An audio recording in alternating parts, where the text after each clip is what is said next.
राजपूत। नमस्कार सर। नमस्कार। क्या शुभ नाम है जी आप जी का? राम साहू। सर कहाँ से आए आप? ग्राम लावातरा, पोस्ट ऑफिस खंडसारा, थाना तहसील बेमेतरा, जिला दुर्ग, छत्तीसगढ़ से। सर परम संत सतगुरु रामपाल जी महाराज की शरण माने से पहले आप कौन सी भक्ति करते थे?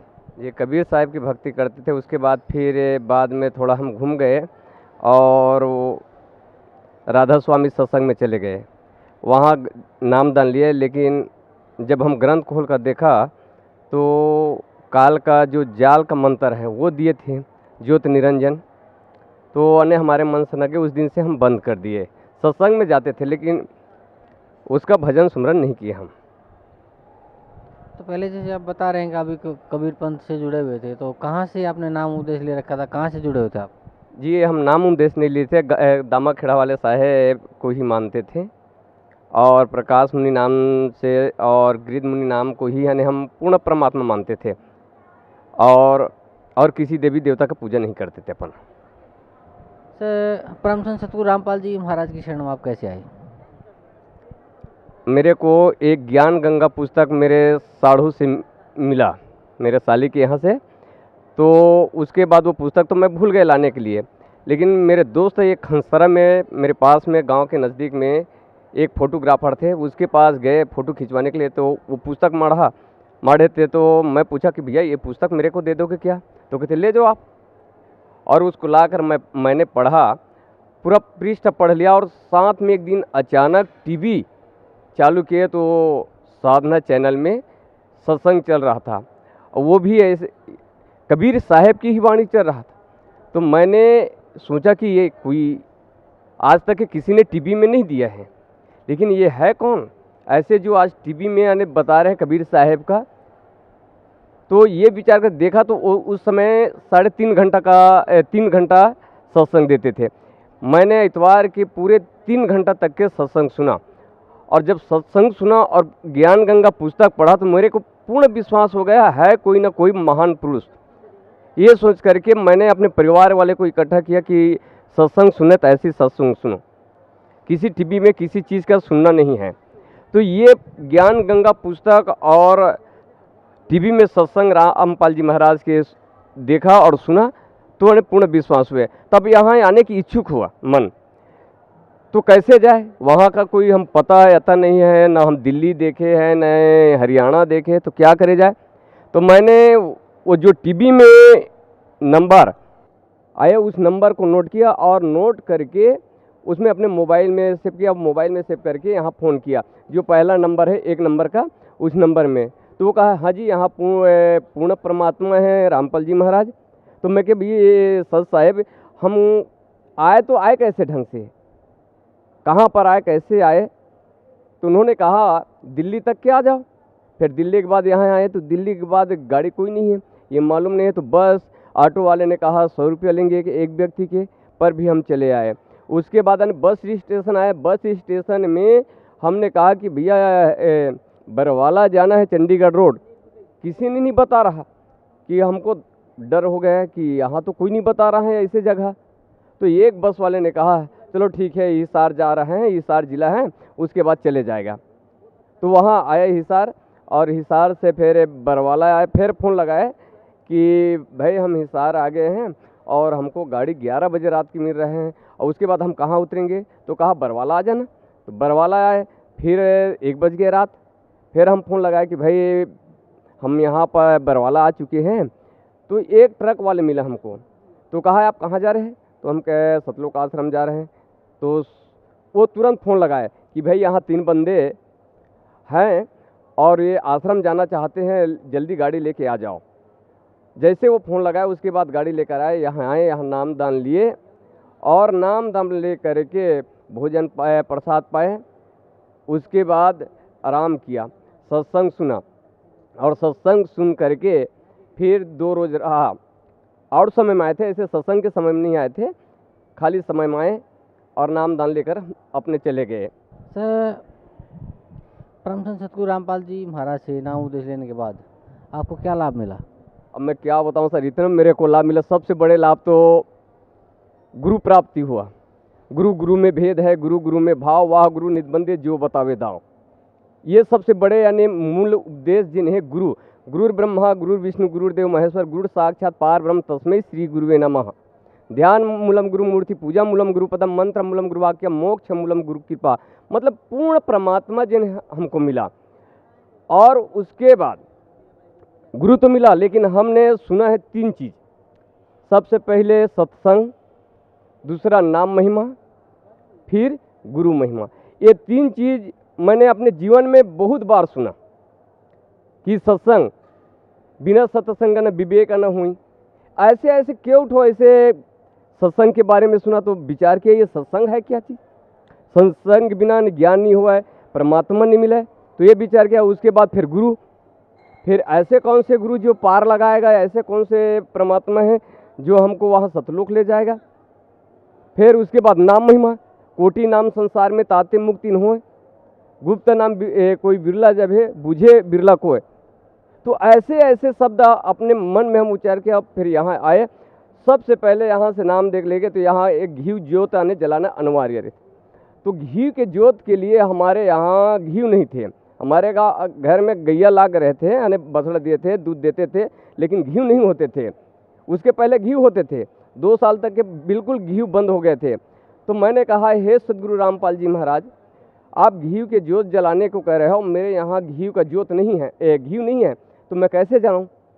और मेरे घर में गैया लग रहा है, दूध दे रहे हैं, लेकिन घी नहीं हो रहा है। तो हे परमात्मा, आपसे अगर कृपा है आपके मेरे ऊपर पूर्ण, तो आने घी भी आने व्यवस्था कर दी हो। सुबह जब हमने मथानी से, मशीन के मथानी से बिलो इतना बड़ा लेवना निकला, हमने खुश हो गया कि परमात्मा जी ने हमारी पुकार सुन लिया।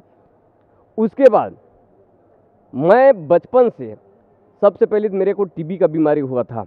4 साल तक के टीबी की बीमारी में एकदम परेशानी, मतलब अंतिम तिथि आगे थे, मरने का नौबत। उसके बाद मैं 20 साल जी चुका हूँ। 20 साल पहले मर गए थे, फिर 20 साल जी चुका हूँ।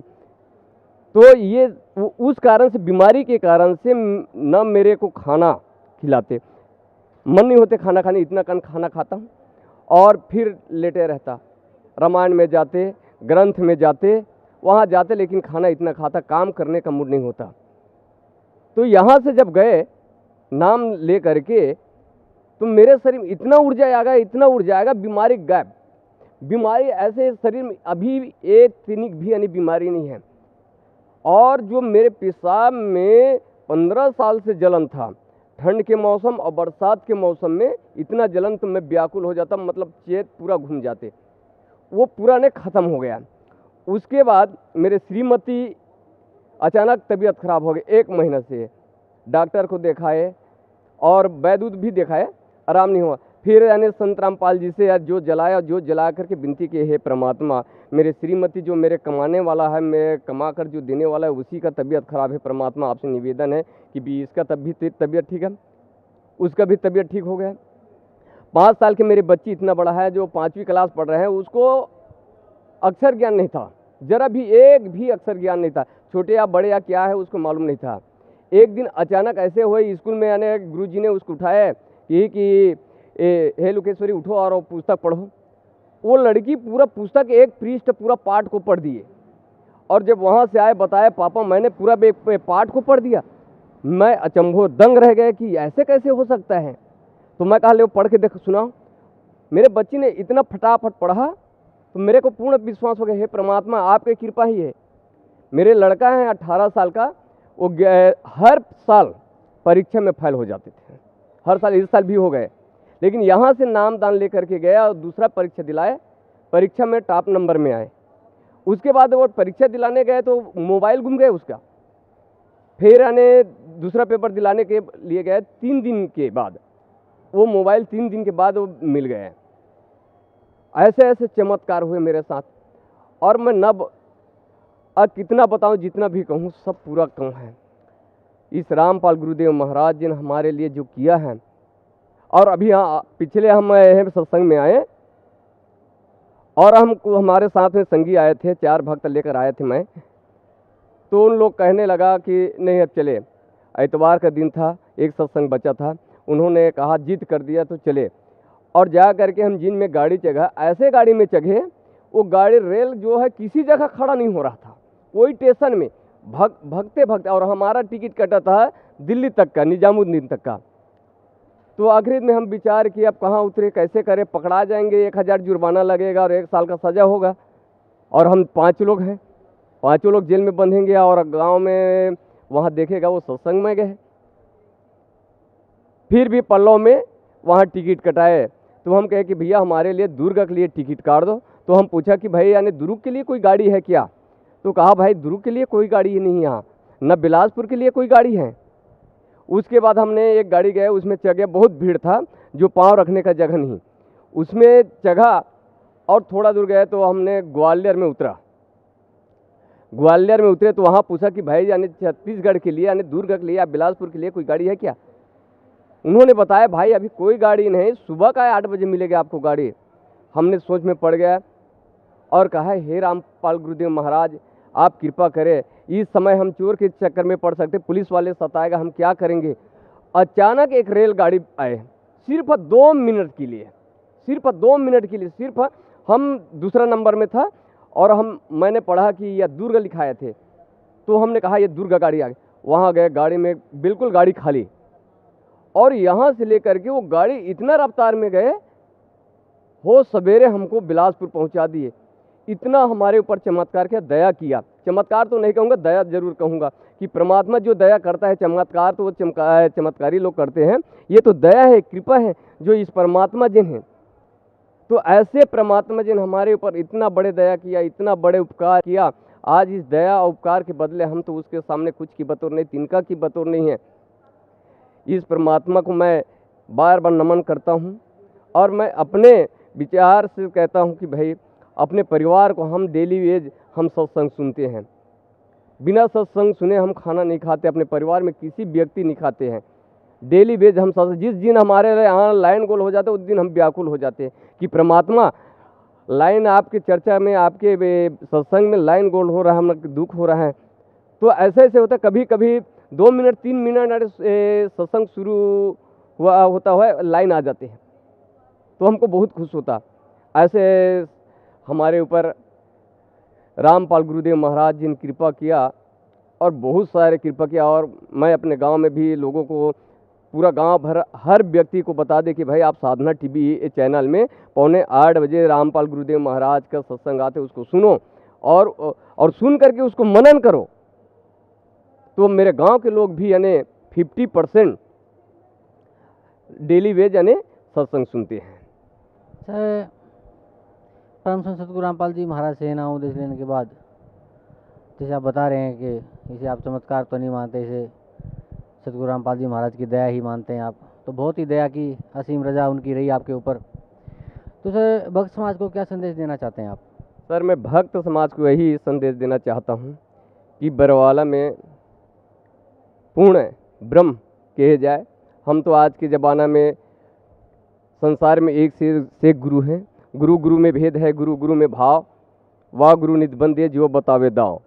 संसार में अनेक गुरु हैं, आज देखे जाए घर घर में गुरु हो गए हैं, लेकिन सब वही जो सच्चाई चीज़ है, जिसको हम पाना चाहते, जिसके हम तलाश में घूम रहे हैं, आज तक कि किसी ने नहीं बताया, आज तक कि किसी को ये मालूम भी नहीं है।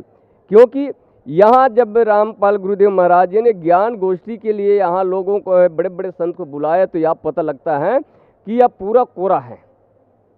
जब हम देखते हैं, सुनते हैं सत्संग में, तो ये मालूम होता है कि ये जितना भी गुरु हैं, जैसे शंकराचार्य है, और जैसे राधा स्वामी सत्संग है, जैसे धन धन सदगुरुदेव है, वो बहुत से पंथ ऐसे एक से एक पंथ है, लेकिन इसमें कोई भी ऐसे रस नहीं है, ऐसे कोई भी चीज़ नहीं है जिससे हमारे तन का बीमारी खत्म हो। सत्य नाम की औषधि सदगुरुदेव बताया, जो खाए रूप पत चढ़े ताको बेदन जाए। सत्य नाम की औषधि खरी नियत से खाए, अंग रोग व्यापे नहीं महारोग नसाए। यह है सदगुरु के, जो जीव सदगुरु के शरण में चल दिया, उसको अगर बीमारी हो गए तो वो सदगुरु नहीं है। क्योंकि यानी कबीर साहब ऐसे प्रमाण क्यों बार दिए हैं कि जो सदगुरु मिल गया, वो सदगुरु के मिलते ही नाम जपट पुष्टि भला, जो चुई चुई गिरे कान, कंचन दे कही काम के जाम मुख नाही नाम। कंचन दे अगर है और उसके हृदय में अगर सच्चा गुरु का नाम नहीं है, तो वो कौन सोना जैसे भी यानी बरस रहे हैं, वो बेकार हैं। तो मैं भक्त समाज से ही निवेदन करना चाहता हूँ कि जहाँ भी भूले भटके हो, आप आए। बरवाला में हमारे पूर्ण परमात्मा रामपाल गुरुदेव महाराज जी आए हैं और हम सबको हमारे ऊपर इतना बड़े कृपा कर रहे हैं। तो आप भी अपना कल्याण कराएं, अपने परिवार को लाएं और इस दुनिया के झंझट में, काल के चक्कर में न फंसे, आ करके नाम उपदेश ले और अपना कल्याण कराएं। जी धन्यवाद सर आपका बहुत।